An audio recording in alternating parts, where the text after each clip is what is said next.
शुरुआत में हम एक कमरे का बुरा हाल देखते हैं, जहाँ पर चारों तरफ बहुत सारे किताबों के पन्ने बिखरे पड़े थे। एक लड़की जिसका नाम एलिशिया था, वो वहाँ चारों तरफ पेट्रोल डाल रही थी ताकि सभी किताबों और पन्नों को आग लगाई जा सके। एलिशिया के सामने एक औरत भी थी जो उसे रो रो कर ऐसा करने से मना कर रही थी, पर वो तो उस पर भी पेट्रोल डाल देती है और एक किताब को आग लगाकर औरत के ऊपर फेंक देती है, जिससे औरत जलने लगी।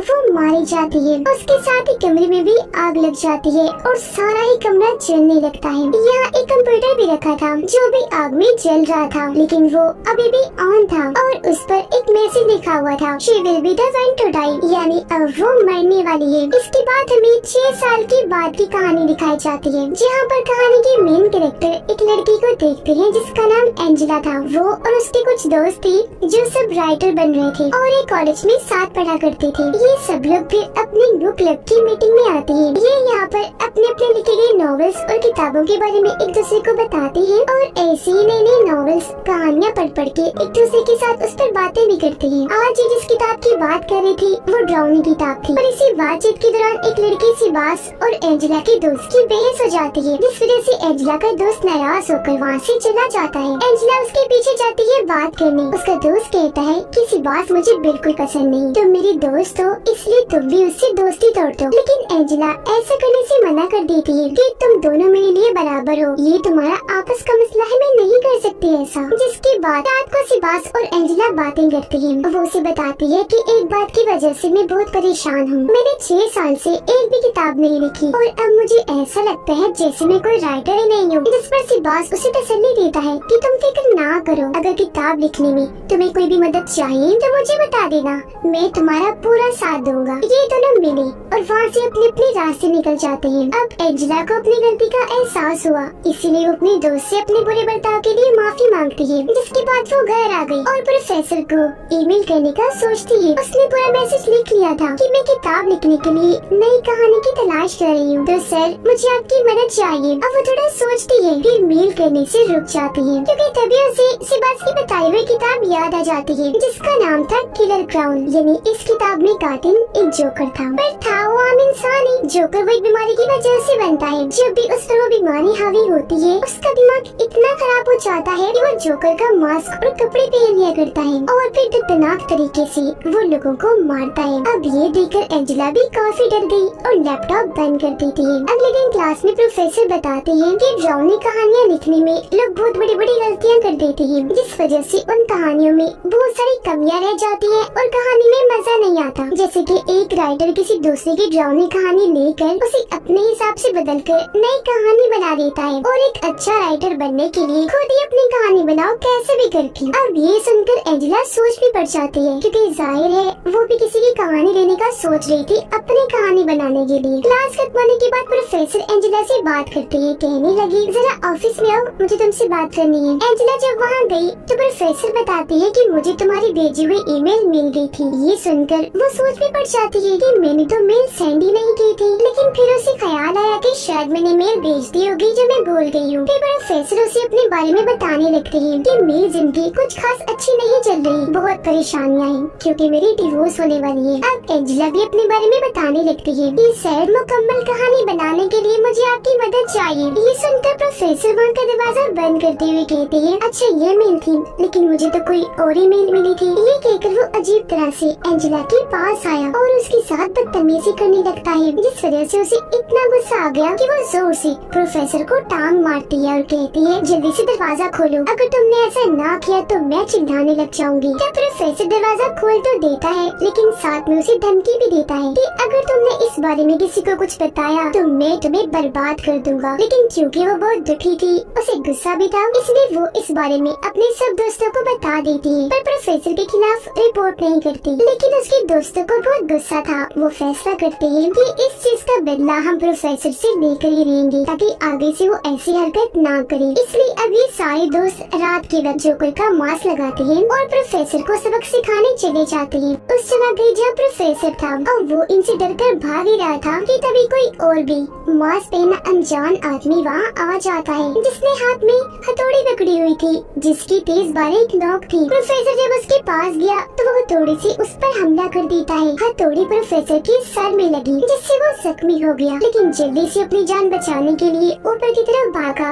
जहाँ पर एंजेला थी। प्रोफेसर को बहुत डर लग रहा था, इसलिए वो हड़बड़ी में वहाँ से भागने लगा, लेकिन अचानक उसका पैर फिसला और वो ऊपर से सीधा नीचे जाके गिरता है। नीचे नोक वाला खम्बा लगा हुआ था जिसके ऊपर प्रोफेसर गिरा और वो इसकी आर पार हो गया, जिससे मौके पर ही प्रोफेसर की मौत हो जाती है। इतनी ही देर में बाकी सभी ऊपर आ गए और ये सब देखकर उन्हें लगा कि प्रोफेसर को एंजेला ने ही मारा है धक्का देकर, लेकिन वो रोते हुए अपनी सफाई में बताती है कि मैंने नहीं मारा उन्हें। वो जब ऊपर आए थे तो उनके सर पर पहले से खून लगा हुआ था, इन्हें नीचे ही किसी ने उन पर हमला किया।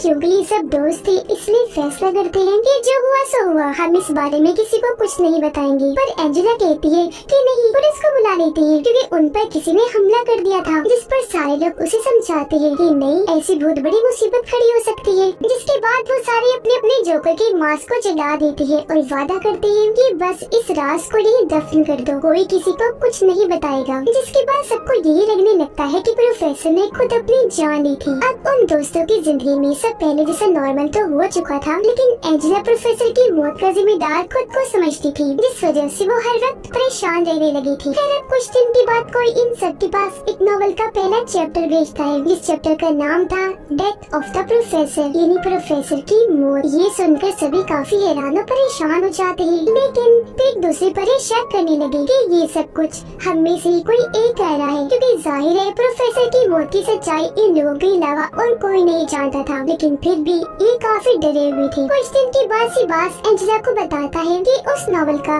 दूसरा चैप्टर भी आ गया है। वो जब उसे पढ़ती है तो इस चैप्टर का नाम था कि पागल जोकर ने तुम्हारे एक दोस्त को मार दिया। तो अब चैप्टर के मुताबिक एंजेला और सिबास उस जगह पर पहुंच जाती हैं जहां जोकर ने इनकी दोस्त को मारा था।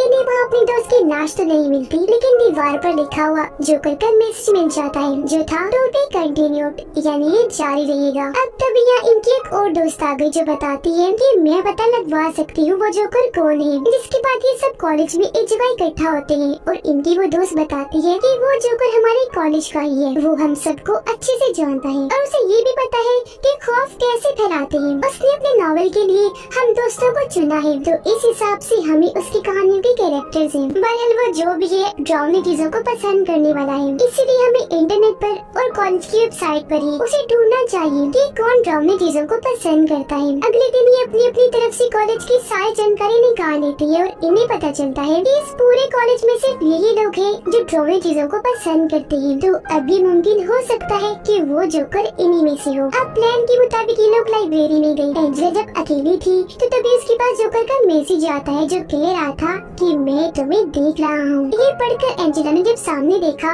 तो वहाँ सच में जोकर खड़ा था जो उसे हाथ का इशारा करता है। ये देखकर वो काफी डर गई, जल्दी से वहाँ से भागने लगती है, लेकिन तभी अपने बेस्ट फ्रेंड से टकरा जाती है। ठीक इसी वक्त उसके बाकी दोस्त भी आ गए। अब वो लोग हैरान थे कि इसी तो हमारे प्लान के बारे में पता भी नहीं था, लेकिन फिर भी ये यहाँ आ गया। तो अब इन्हें उसी पर ही शक होने लगता है। रात को इनके कुछ दोस्त एक क्लब में गए जहाँ का मालिक एंजेला का बेस्ट फ्रेंड ही था। थोड़ी देर बाद जब सिबास का दोस्त क्लब से बाहर आया तो तभी वहाँ जोकर आ जाता है, लेकिन उसका दोस्त बगैर डरे आगे बढ़ा और जोकर को मारने लगता है। जिसके बाद वो जोकर का मास्क हटाकर कहता है तुम यहाँ पर कैसे? पर वो बगैर कुछ कहे उसके पेट में अपना हथियार घुसा देता है। उसका पूरा पेट कट गया, मुँह से भी खून निकलने लगता है और वहीं उसकी मौत हो गई। फिर अब एंजेला के पास जोकर तीसरा चैप्टर भी भेज देता है जिसने उसने बता दिया था कि मैंने सिबास के दोस्त को मार दिया है। अब ये सारे दोस्त फिर से इकट्ठा हुए और दोबारा एक दूसरे पर ही इल्जाम लगाने लगे। लेकिन अब जब ये अपने दोस्त की लाश को ढूंढने लगते हैं तो वहाँ फिर से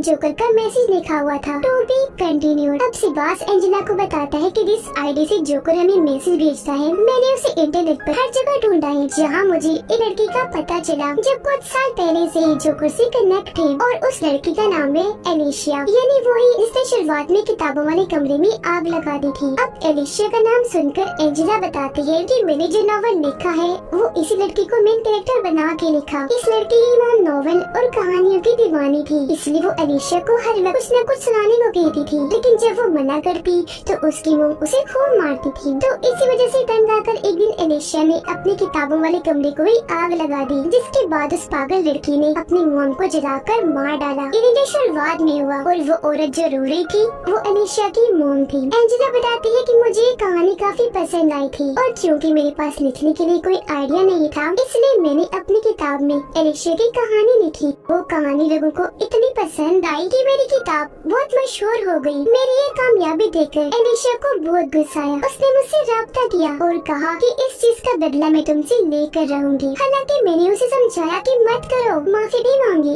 लेकिन उसने कहा कि देखना एक दिन मैं ऐसी कहानी लिखूंगी जिससे तुम्हें बहुत तकलीफ होगी और मुझे सुकून मिलेगा। जो सुनकर सिबास कहते अच्छा, तो इसका मतलब कि अनीशा ही जोकर है। जिस पर एंजेला कहती है पर उसकी तो मौत हो चुकी है, क्योंकि जब उसने अपनी मॉम को जलाकर मारा था तो बाद में उसने अपनी आप को भी जलाकर मार लिया था। लेकिन इस सब की जिम्मेदार मैं हूँ। ये जो भी हो रहा है मेरी वजह से हो रहा है। ये सुनकर सिबास उसे गले से लगाकर तसल्ली देता है और यहाँ वो अपने दिल की बात भी बता देता है कि मैं तुमसे प्यार करता हूँ। उधर जोकर अब एंजेला के दोस्त के पीछे पड़ गया, लेकिन वो जैसे तैसे भागकर एक जगह पर आया और अपनी जान बचाकर वहीं छुप गया। जोकर भी वहाँ आ जाता है, लेकिन उसके दोस्त ने मौका पाकर जोकर पर हमला कर दिया और उसे टांगों से मार मार कर नीचे गिरा दिया। अब एंजेला के दोस्त को लगा कि ये बेहोश है, इसलिए उसने उसका मांस हटाकर देखने का सोचा, लेकिन तभी जोकर जो नाटक कर रहा था वो हथौड़ी से उस पर हमला कर देता है, जिससे वो बेहोश हो गया। लेकिन वो या एंजेला के दोस्त को जान से नहीं मारता। अब एंजेला अपने दोस्त का वीडियो देखती है, जिसमें वो कहता है कि जोकर ने एक मैसेज भेजा है, जिसमें वो कह रहा है कि मैं अपने इस नॉवेल को किताब के रूप में छापने जा रहा हूँ, जिस मकसद के लिए मैंने एक फंक्शन रखा है, तो मैं चाहता हूँ तुम सब उस फंक्शन में शामिल हो, लेकिन मेरे कॉस्ट्यूम में, यही तो मेरी जोकर वाली रोक ले आओगे। तो अब ये सारे लोग उस फंक्शन में पहुँच जाते हैं, जहाँ तभी एंजेला के पास जोकर का मैसेज आता है। उसने दरअसल एक वीडियो भेजी थी जो इन लोगों की अभी की थी, जिसका मतलब वो इन पर नजर रख रहा है। तो अभी सारे लोग अलग अलग होकर जोकर को ढूंढने का प्लान बनाते हैं, लेकिन जब वो ऐसा कर रहे थे तो उन्होंने वहाँ हलचल मचा दी थी। इस वजह से सिक्योरिटी इनकी एक दोस्त के पीछे पड़ जाती है। वो जल्दी से वहाँ से भागी और एक जगह पर आकर छुप जाती है, लेकिन तभी वहाँ मौत आ गई, यानी कि वो जोकर, जिसे देखकर वो इतना डर गई कि वहाँ से भागने लगती है। पर तभी पीछे से जोकर आकर अपनी हथौड़ी उसकी कमर में घुसाकर आर पार कर देता है, जिससे वो बहुत बुरी मौत मारी जाती है। अब जब ये सारे दोस्त अपनी उस दोस्त को ढूंढने गई तो इन्हें उसकी लाश पानी में तैरती हुई दिखी और तो वो साथी भी बुरी हालत में वहाँ आया जिसने वीडियो रिकॉर्ड की थी। ये सब उसका मांस कटाकर देखते हैं तो उसका गला जोकर ने बुरी तरह काट दिया था, तेजी से उसका खून बह रहा था और ऐसी उनकी आंखों के सामने वो बहुत बुरी मौत मारा चाहता है। अब जोकर की हथौड़ी इनकी एक दोस्त ने अपने हाथ में पकड़ी हुई थी, इसलिए सबको लगता है कि इसने ही अपने दोनों दोस्तों को मारा है, लेकिन वो साफ मना कर देती है कि नहीं मैंने नहीं मारा इनको। इस सारी सूरत हाल की वजह से एंजेला भी होश हो जाती है और जब उसे होश आई तो उसका बेस्ट फ्रेंड एंजेला को एक वीडियो दिखाता है जिसमें जोकर ने सिबास को पकड़ के बांधा हुआ था। एंजेला जब सिबास को बचाने उस जगह पर जाती है तो वो ये देखकर काफी हैरान रह जाती है कि ये लोग अपने जिस दोस्त पर शक कर रहे थे उसे भी बुरी तरह जख्मी कर दिया था। उसकी हालत मरने वाली थी, लेकिन वो एंजेला को बताती है कि मैं जोकर नहीं हूँ, जो बताकर उसकी मौत हो जाती है। तब उसके बाद एंजेला सिबास के पास जाकर उसे बचा लेती है। ठीक इसी यहाँ पर एंजेला का बेस्ट फ्रेंड भी आ गया, जो उसे बहुत हैरानकुन जानकारी देता है। कहने लगा कि असल में सिबास ही जोकर है, क्योंकि एंजेला ये सब कुछ वो इसलिए कर रहा है क्योंकि तुम्हारे लिए पागल है, तुम्हें पाना चाहता है। अब तभी सिबास अपनी जगह से उठा और अपनी हथौड़ी को उसके बेस्ट फ्रेंड के पेट में घुसाकर बुरी तरह उसे जख्मी कर देता है, जिसके बाद वो हथौड़ी दिखाकर एंजेला को भी डराने लगा और कहता है कि हाँ मैं ही क्लोन वो जोकर हूँ और ये भी सच है कि ये सब मैंने तुम्हें पाने के लिए किया, ये सब मैंने पूरे प्लान से किया। मैंने पहले सारी कहानी बनाई, फिर कैरेक्टर्स बनाए और फिर एक एक करके जिसकी बारी थी उन सबको मार दिया, जिससे यहाँ हम समझ पाए कि वो असल में एक पागल राइटर है जो अपने मकसद को पाने के लिए अपनी कहानी को ऐसे खतरनाक मोड़ देता है कि उसे हर हाल में वो पूरा करता भी है। ये सब बताते बताते वो एंजेला के काफी पास आ गया, तब मौका पाकर वो उसकी गर्दन में पेन घुसा देती है, जो आर पार होकर उसके मुंह में घुस गया। उसे तकलीफ होने लगी, तब मौका पाकर वो जल्दी से यहाँ से भागने लगती है, लेकिन तभी सामने एंजेला की एक और दोस्त आ जाती है, वो भी जोकर के कॉस्ट्यूम में, हाथ में उसने भी हथौड़ी पकड़ी हुई थी। वो कहती है मैं एलिशिया हूँ, जो मरी नहीं थी बल्कि बच गई थी और मैंने ही सुबास के साथ मिलकर ये सारी कहानी लिखी थी और तुम्हारे सभी दोस्तों को एक एक करके मार दिया। मैंने ऐसा इसलिए किया क्योंकि मेरा प्लान था कि मैं ये साबित करूँ कि तुम्हें भी जोकर वाली वो बीमारी हो गई है, इसलिए तुमने अपने सभी दोस्तों को मार दिया। सारा इल्जाम तुम पर आ जाएगा, तुम फंस जाओगी। जिसके बाद तुम्हारी इस कहानी को किताब की सूरत देकर सिबास पब्लिश करेगा, इन्हें छापेगा और सभी लोगों को ये बहुत पसंद आएगी, बिल्कुल वैसे इसे तुम्हारी चुराई हुई मेरी कहानी हिट हुई थी और तुम मशहूर हो गई। और सिर्फ यही नहीं बल्कि मैं और सिबास इस पर एक फिल्म भी बनाएंगे और खूब पैसे भी कमाएंगे। जब वो ये बातें बता रही थी तो एंजेला उन दोनों के पीछे अपने बेस्ट फ्रेंड को देखती है जो मरा नहीं था, बस जख्मी हुआ था। एंजेला उनका ध्यान भटकाती है, तब उसका दोस्त सिबास को धक्का दे देता है उसी जगह से जहाँ से प्रोफेसर गिरा था। वो भी नोकदार खंबे पर ही गिरा था जो उसके मुंह से होता हुआ सर के आर पार हो जाता है और ऐसे सिबास की मौत हो जाती है। ये देखकर एलिशिया उसके दोस्त पर थोड़ी सी हमला कर देती है जिससे वो काफी जख्मी हो जाता है। ये देखकर एंजेला वहाँ से भाग गई। तब एलिशिया भी उसका पीछा करती है उसे मारने के लिए। तब वो भागकर बेसमेंट में चली जाती है। अब जब एलिशिया से मारने के लिए आगे बढ़ रही थी तो तभी एंजेला वहाँ बिजली छोड़ देती है जिससे वहाँ शॉर्ट सर्किट होने की वजह से आग लग गई, जिसकी लपेट में एलिशिया भी आ जाती है और यही उसकी मौत हो जाती है। थोड़ी ही देर में यहाँ पुलिस आ गई जो एंजेला और उसके दोस्त दोनों को बचा लेती है क्योंकि वो अभी भी जिंदा था और अब सब कुछ ठीक हो जाता है। इसके बाद कहानी 1 साल के बाद के दिखाई जाती है जहाँ पर सभी स्टूडेंट्स अपनी राइटर वाली क्लास ले रही थी और यहाँ पर एंजेला भी थी। वो जब बाहर आई तो तभी उसे अपने सामने जोकर दिखाई देता है जिसके हाथ में हथौड़ी पकड़ी हुई थी। उसने जब मास्क हटाया तो पता चला कि और कोई नहीं बल्कि एलिशिया ही है जो एक बार फिर बच गई और अब वो एंजेला को मारने उसकी तरफ बढ़ती है जिसे देखकर वो जोर से चिल्लाने लगती है। इसी सस्पेंस के साथ ही